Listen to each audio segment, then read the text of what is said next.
Здравствуйте, друзья! В эфире «Геоэнергетика Инфо». Я Светлана Пикта, и с нами на связи Борис Марцинкевич. Борис Леонидович, приветствую вас. Всем добрый день. Поговорим про один ядерный долгострой.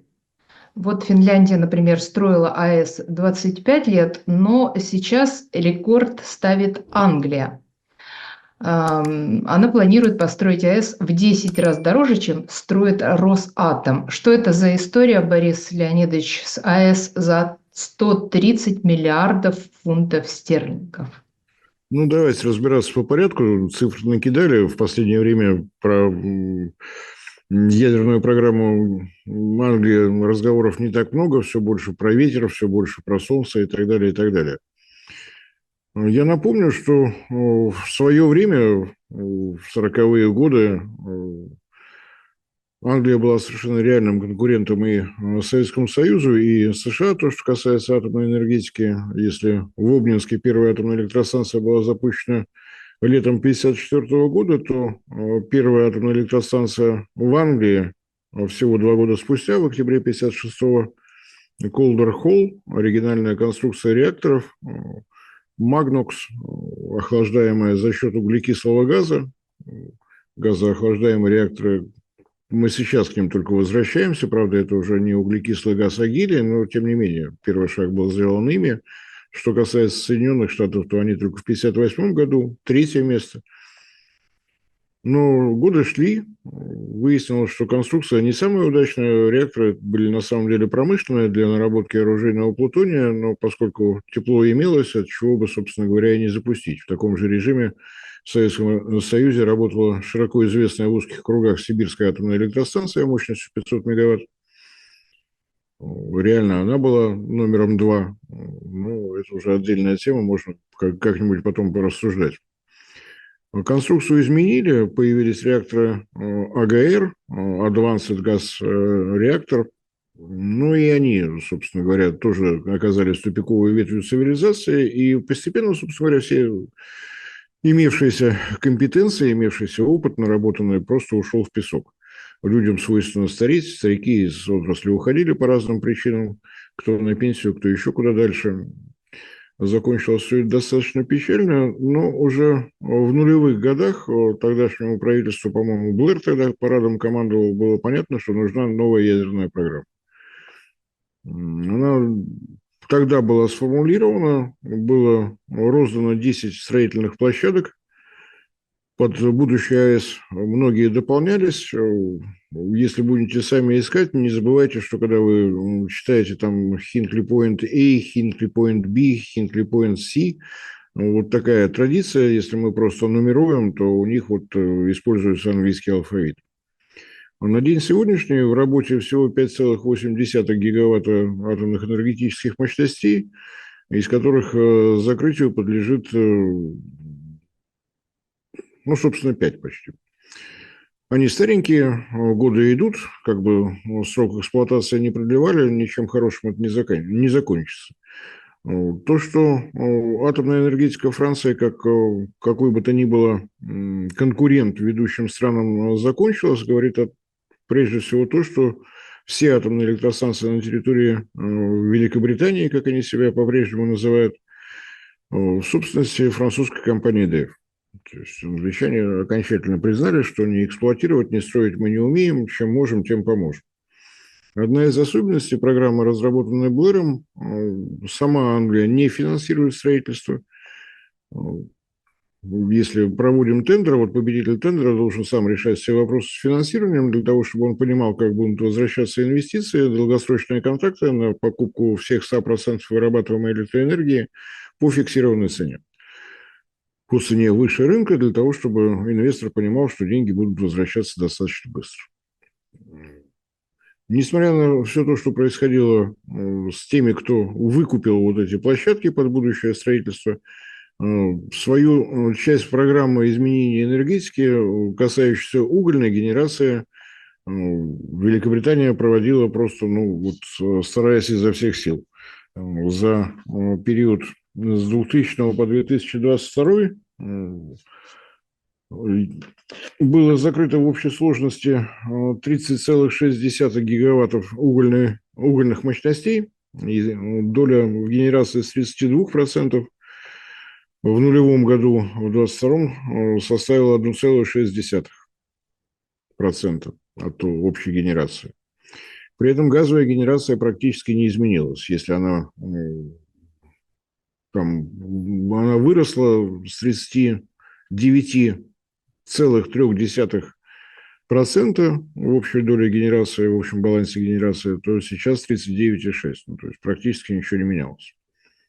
Англия ушла в ветер, Англия ушла в солнце, но уже понятно, что ничего с этим не получается. Есть два морских кабеля из Франции. Атомная Франция обеспечивает перетоки для того, чтобы Англия могла более-менее проходить отопительный сезон. Есть один из самых протяженных в мире маршрутов морского кабеля из Норвегии. В позапрошлом году его завершили. То есть вот за счет таких подачек со всех сторон Англия как-то выкручивается. Почему не растет газовая генерация, тоже понятно. Вот все, что мы сейчас привыкли уже так традиционно слышать, спотовая торговля. Впервые спотовую торговлю организовала газом, организовала именно Англия. Бывшее месторождение Рауф морское, недалеко от берегов, островной части, так скажем. Удачно было то, что, во-первых, его переоборудовали в подземное хранилище газа, во-вторых, множество компаний, которые добывали газ в Северном море, у них появилась возможность просто вот закачивать газ туда.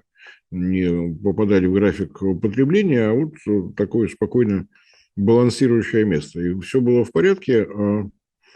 До 2017 года, когда пошла утечка газа, и как специалисты не пытались понять, откуда оно просачивается, понять невозможно. Площадь месторождения была достаточно большая. Вот в каком месте, по какой причине стал утекать газ, но так или иначе, это было опасно и с экологической точки зрения, и с чисто пожарной точки зрения. В 2017 году его закрыли. На территории самой Англии всего два подземных хранилища, и общий объем там хорошо, если миллиард кубометров наберется. Так что здесь подземные хранилища газа нужны не столько для того, чтобы газ накапливать про запас, а для того, чтобы балансировать пиковый спрос и так далее.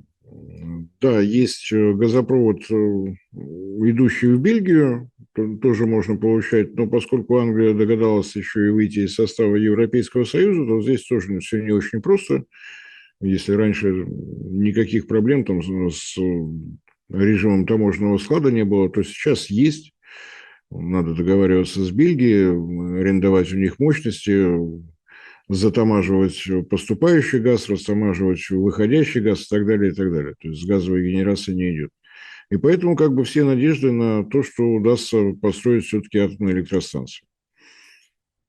Договор о строительстве на двух площадках, на Хинкли-Пойнт, действующая электростанция, две очереди там работают, то есть если в английском варианте A и B, но A это были реакторы АГР, Advanced Gas Reactor, их остановили в 2022 году, остались только воспоминания. В 2017 году ЭДФ должна была приступить и приступила к работе, все лицензии были получены, но возникли финансовые трудности. ЭДФ перенимала на себя то, что осталось от компании Арева, тоже была государственная, но умудрилась набрать столько долгов, что на ЭДФ выкупила ту часть Арева, которая отвечала за строительство новых реакторов, там были долги, пришлось отдать, соответственно, строительство новых вроде и сил уже не было. Всего площадок у ЭДФ в Англии было 3, и как раз в это время удалось завершить строительство двух реакторов ЭПР-1600, двух блоков ЭПР-1600 в Китае.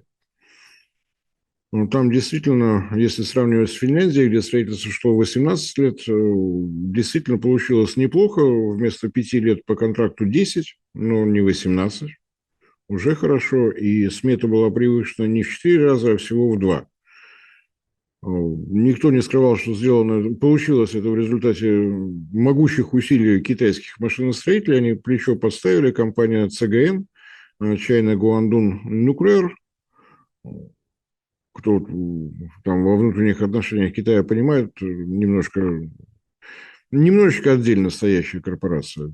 Тем не менее, поскольку сработаться удалось, китайцам предложили, китайцы не отказались. В результате долгих переговоров достигнуто было соглашение, что в проекты Hinkley Point C, третьей очереди, должны быть построены два энергоблока на базе реакторов ЭПР-1600 и Sizewell C, тоже два реактора, тоже ЭПР-1600. Китайцы входят на 30% акций, то есть, чтобы понимать, как возвратятся инвестиции, соответственно, прикладывают к этим деньгам инвестиции, необходимые по договору о строительстве, добавляют возможности, опять же, своих машиностроителей, то есть никто друг друга не обижает, но китайцы согласились на это только при условии, что третья площадка будет отдана под строительство по их китайским технологиям. Дракон-1, Хуалун-1, HPR-1000, вот, целых 3 названия. Но все было хорошо, пока не возникли политические трения. И какой же это год на дворе был? В 22 году, но это явно не связано с событиями в Северном Причерноморье, правительство Англии окончательно решилось на то, чтобы выкупить доли Китая, заплатило 679 миллионов фунтов стерлингов, и теперь 50% у ЭДФ, 50% у правительства Великобритании, договоренность с французами о том, что по 20% вкладывается бюджетных денег с каждой страны, оставшиеся 60 должна решить вот вновь образованная компания. Вот приблизительно как-то так. Hinkley Point C начали строить в 2017 году, строят, продолжают изо всех сил. Та новость, которая пришла по атомной электростанции Сайзвелл, она как бы совершенно логичная, потому что реакторы строятся одинаковые. На день сегодняшний стоимость Hinkley Point C составляет, по мнению французских атомщиков, 47,5 миллиарда фунтов стерлингов.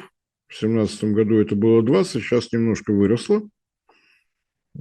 По согласованному договору, который подписали еще в 2016 году, вот когда были получены все лицензии, атомная электростанция Hinkley Point C должна была начать работу в 2026 году, сейчас срок снесен на 2030.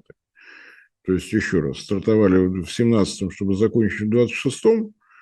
Стоимость была 20 миллиардов. Дальше год за годом, в 2017 это было уже 20 миллиардов, и не январь, а июнь 26-го.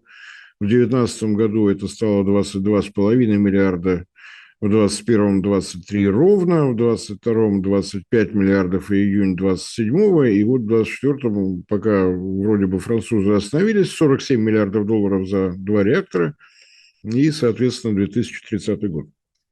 По-моему, неплохо, по-моему, по-французски. Я думаю, что заказов у французских атомщиков с каждым годом будет становиться все больше. Сейчас независимый аудитор побывал на готовящейся к строительству площадке вот второй атомной электростанции Sizewell C, посмотрел на документацию, был удивлен, что до сих пор в договоре фигурирует 20 миллиардов долларов. Удивлен, потому что если смотреть на то, что получилось в Финляндии, 14 миллиардов евро, на Фламанвиль в самой Франции такой же реактор, 13 миллиардов долларов, а здесь за 2 написано 20. Ну, так не бывает. Мало того, выяснилось, что цены, которые были указаны по Hinkley Point C, это цены 2015 года. Ну и, соответственно, вот этот независимый аудитор, посмотрев на то, что идет по Hinkley Point, два реактора 47 миллиардов, ну, вряд ли может оказаться меньше на этой Sizewell C. Так что вот такая история. С третьей площадкой, на которую китайцы деньги не дали, потому что китайцев попросили по политическим причинам не работать, арифметика достаточно простая. Если сметная стоимость Hinkley Point C на день сегодняшний 47 миллиардов фунтов стерлингов, еще две пары реакторов ЭПР-1600, то есть умножаем 47 на 3, вот, собственно говоря, и получаем. для того, чтобы получить 9,6 гигаваттов атомных мощностей, заплатить предстоит 47 умножаем на 3, 141 миллиард фунтов стерлингов. Ну, самое занимательное, ведь английский юмор же он никуда не делся, правда, мы его не часто видим. Некоторые даже думают, что английский юмор – это Ли Страсс или Борис Джонсон. Нет, там все намного интереснее. В 23 году правительство Великобритании, я, правда, не помню, какую по счету, они там в последнее время мельтешат, была объявлена программа «Великая британская ядерная энергетика» – Great British Nuclear. Вот. В соответствии с этой великолепной программой, которая была официально опубликована в январе 24-го, к 2050 году установленная мощность атомных электростанций в Великой Британии должна достигнуть 24 гигаватт. И вместо доли в балансе в 14%, которая на день сегодняшний, доля должна вырасти до 25%, кстати, ровно столько, сколько мы планируем у себя в России. Но с учетом всех выводимых из эксплуатации за период до 2050 года, за это же время предстоит построить атомных электростанций общей мощностью 23 гигаватта. Это английский юмор, я думаю, что они так шутят, потому что совершенно очевидно, если 6 реакторов по 1,6 обходится в 140 миллиардов фунтов стерлингов и сроки уходят куда-то вправо-вправо, в соответствии вот с этой программой получается, что начиная с 2030 года до 2044 надо в каждую пятилетку увеличивать утверждение и начало строительства где-то на 7 гигаватт новых мощностей. Понятно, что это совершенно нереально, но это обсуждается на полном серьезе. Все делают серьезные лица, все делают вид, что у них все получится. Очень много разговоров об атомных станциях малой мощности. Здесь не исключено, что может получиться, потому что основная движущая сила этой программы атомной станции малой мощности – это более чем серьезная компания, это Rolls-Royce. Для тех, кто не в курсе, напоминаю, что легковые автомобили Rolls-Royce – это ширпотреб. Основное направление деятельности компании Rolls-Royce – это двигатели для атомных подводных лодок. Опыт более чем достаточный, правда, они работают с высокообогащенным ураном, но, тем не менее, если действительно у Rolls-Royce будет что-то получаться, у них с финансированием вроде не так плохо, у них не самый плохой проект, одобрение, правда, еще не получил, но система лицензирования в Англии достаточно сложная, там обычно два этапа. Первый на саму технологию, потом второй этап сама технология в привязке к конкретному месту. Потому что в зависимости от почвы, в зависимости даже от климата, проект всегда немножко меняется, всегда немножко индивидуально. Там, гранитные грунты – это одно, песчаное – это другое, ну и так далее, и так далее. У них 300-мегаваттный реактор, БВХ, по-моему, так аббревиатура звучит, 300 мегаватт, вполне такая серьезная мощность, если мы сравниваем с нашим РИТМ-200, который вот в Якутии начали строить, там 55 мегаватт, то есть в 6 раз мощнее. И раз уж мы коснулись Rolls-Royce, то это единственная компания в Англии, которая все годы, вот как бы у нас там наши двусторонние отношения не выстраивались, она постоянно выступала за необходимость сотрудничества с Росатомом. Больше того, специалисты одной из дочерних компаний Rolls-Royce нам достаточно серьезно помогли в Мурманской области, там, где объекты ядерного наследия. У них точно такие же проблемы с ядерным наследием. Моряки себя ведут, военные, так, как ведут. Закончилась эксплуатация атомной подводной лодки, на берег вытащили, вот нормально. Дальше пусть кто-нибудь за нас разбирается. Это распаковка этих реакторов, решение всех проблем с облученным ядерным топливом. Как ни странно, когда началась вот эта международная программа, в нулевые годы тревогу забила Норвегия. Было подозрение, что морские течения, в том случае, если начнутся утечки из вот таких хранилищ наших, пойдет к ним. Действительно была международная программа, все участвовали деньгами, кроме людей из Англии, которые молча приехали и начали работать. Не удивляясь ничему, есть проволочный забор, разбросанный в буквальном смысле по песку, сборки с топливом, у всех волосы дыбом, только не у англичан. И на вопрос, это вы всегда такие спокойные? Он говорит, нет, мы уже в таких проектах работали, нас ничем не напугаешь. Ну, политики свое слово сказали, сотрудничество, предложения со стороны Росатома были, их даже не стали рассматривать, хотя вот таким лоббистом была компания Rolls-Royce. Ну, не получилось. Но, тем не менее, добраться, построить новых 23 гигаватта атомных мощностей за период до 2050 года, мне кажется, что это такой образчик английского юмора. Пока желающих больше не имеется. Все, кто в конце нулевых, в начале десятых раскупал эти площадки под будущее строительство, по разным причинам ушли. Были площадки для компании Westinghouse. Она уверенно ушла на банкротство и больше не возвращается к этим темам. Японская компания Toshiba, которая на тот момент была владельцем контрольного пакета Westinghouse, отдельно от Westinghouse тоже площадку приобрела, ну, поскольку Westinghouse продали, отказалась и Toshiba, то есть вот 4 площадки ушли сразу из 10 имевшихся. Не сложилось у General Electric, у них кипящий реактор нового поколения, но он так и не одобрен государственным регулятором в Соединенных Штатах, и пока они пришли к выводу, что пока у себя дома разрешения не получим, никому предлагать не будем, тоже ушли. Ушли Hitachi, у них тоже площадка была. То есть вот сейчас все, что есть, это 6, ну, вернее так, 2 строящихся на Хинкли Пойнт Си, 2 на Сайзеле, где получено разрешение на строительство, но пока вот финансовые вопросы не решены. По 20% есть финансирование со стороны государственных бюджетов Франции и Англии. На это можно стартовать, но где найти оставшиеся 60%, они пока не придумали. Может быть, когда-нибудь придумают, пока подождем.